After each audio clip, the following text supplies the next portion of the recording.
नमस्कार साथियों, स्वागत है आप सभी का आपके अपने चैनल इंग्लिश विद ए में। दोस्तों, आज के इस वीडियो में हम बात करेंगे सिंपल प्रेजेंट टेंस के बारे में।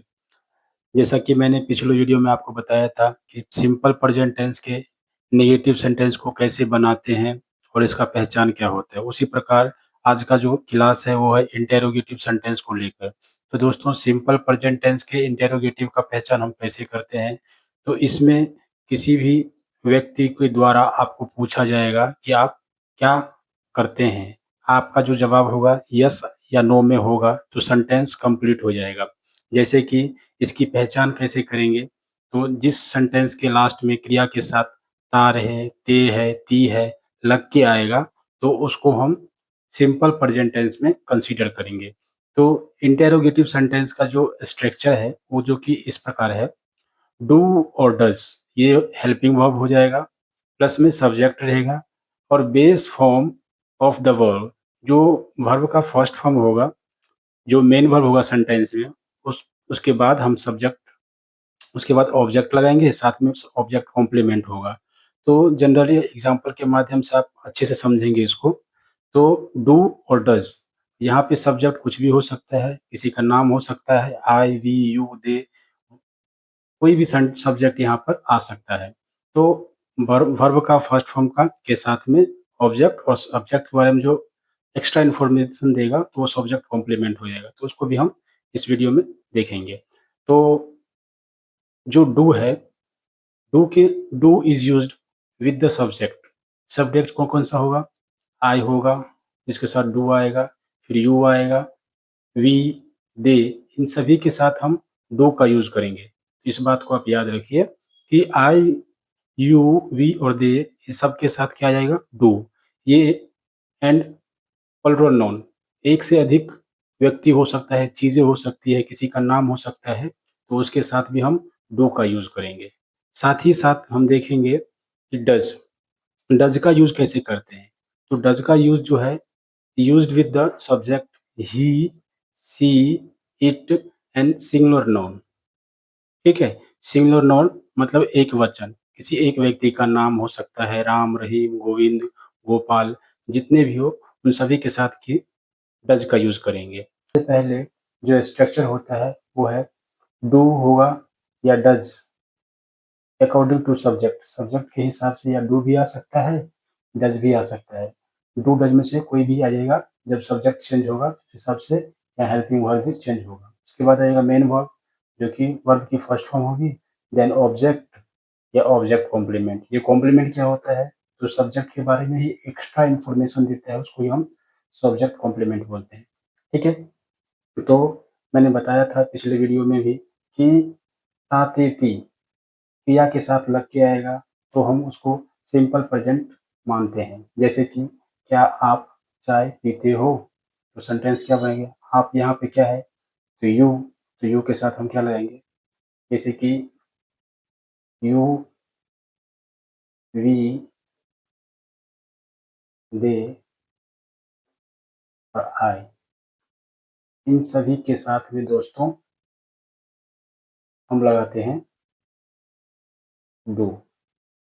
और ही, सी, इट और कोई भी नेम, इनके साथ हम लगाएंगे डज। क्या लगाएंगे? डज, डज लगाएंगे। ठीक है, तो इस बात को आप याद रखिएगा कि ही, सी, इट और नेम होगा तो उसके साथ हम डज लगाएंगे, और यू, वी, दे रहेगा या आई तो उनके साथ हम लगाएंगे डू।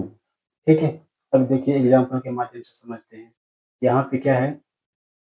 यहाँ पे है क्या आप चाय पीते हो? ये सेंटेंस है, इसको हम कैसे बनाएंगे? यहाँ पे आएगा डू, क्योंकि यू है तो इसीलिए हम यहाँ पे डू का प्रयोग किए हैं। Do you drink? ड्रिंक क्या कर रहा है? ड्रिंक मतलब से पीना, तो यहाँ पे क्रिया क्या है? पीने का। तो क्या हो जाएगा? Do you drink? तो क्या पीना है? ऑब्जेक्ट क्या है? जो सब्जेक्ट है वो क्या पी रहा है? चाय पी रहा है, तो ये एक्स्ट्रा इन्फॉर्मेशन दे रहा है कि वो क्या पी रहा है? चाय। तो इसलिए हम सब्जेक्ट कॉम्प्लीमेंट यहाँ लगा रहे हैं। Do you drink tea? क्या आप चाय पीते हैं?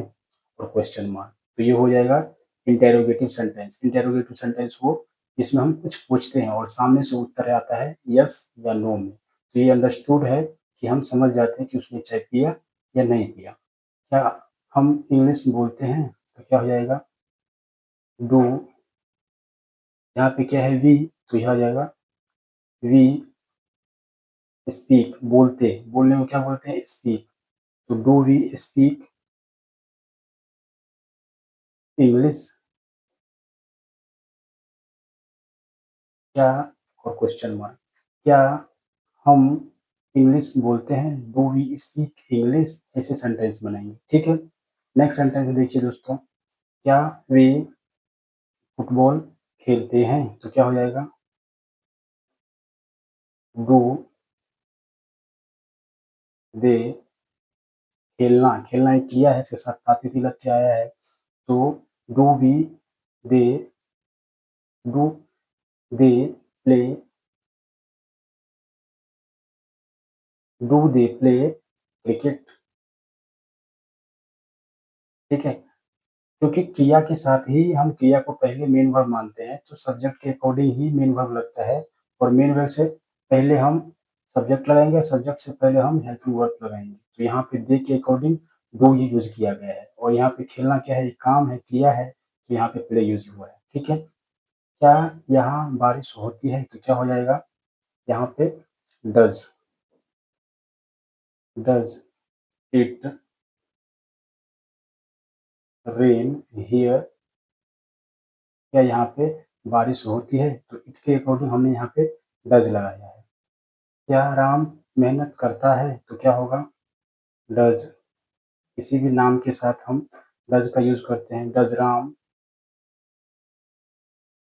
वर्क, यहाँ पे क्या है काम करना, मेहनत करना, हार्ड, क्या करता है हार्ड वर्क, हार्ड वर्क, यहाँ पे मेहनत करना, तो डज राम वर्क हार्ड, तो क्या राम मेहनत करता है, ऐसे सेंटेंस बनेगा। ठीक है, क्या राम मेहनत करता है, क्या सूरज पूरब में उगता है, तो क्या होगा डज, ठीक है, सूरज, तो क्या हो जाएगा सन, डज सन, उगना, उगना को क्या बोलते हैं दोस्तों, उगना को बोलते हैं राइस, क्या बोलते हैं rice, does sunrise in the east, क्या सूरज पूरब में उगता है। तो हम इस सेंटेंस में देखिए दोस्तों कि डज का यूज क्यों किया गया है, क्योंकि ही सी इट और किसी भी नेम के साथ हम डज का यूज करते हैं, तो इसीलिए सब्जेक्ट से पहले हम डज का यूज कर रहे हैं। और मैंने आपको स्ट्रक्चर में बताया था कि डू या डज सब्जेक्ट के अकॉर्डिंग ही लगता है, और base form of the verb, उसके बाद ऑब्जेक्ट और ऑब्जेक्ट कॉम्प्लीमेंट। ठीक है, तो does sun rise in the east, यहाँ पे सन जो है एक स्पेसिफिक है, विशेषता है, इसीलिए यहाँ पे हम द का यूज करेंगे। ठीक है, तो does the sun rise in the east, ये यूनिक है अपने आप में, इसीलिए हम द का यहाँ पे यूज किए हैं। तो इस प्रकार से मैंने आपको बताया है कि सिंपल प्रेजेंट टेंस के इंटेरोगेटिव को हम किस तरह से और कैसे यूज करते हैं। दोस्तों, अगर ये वीडियो अच्छा लगा हो और आपको सीखने को कुछ मिला हो, तो हमारे चैनल को ज़रूर सब्सक्राइब कीजिएगा। हम इस चैनल पे डेली बेसिस पे वीडियो अपलोड करते हैं। जिस भी विद्यार्थी को इंग्लिश सीखना है, वो हमारे चैनल को ज़रूर सब्सक्राइब करें। Thank you so much for watching.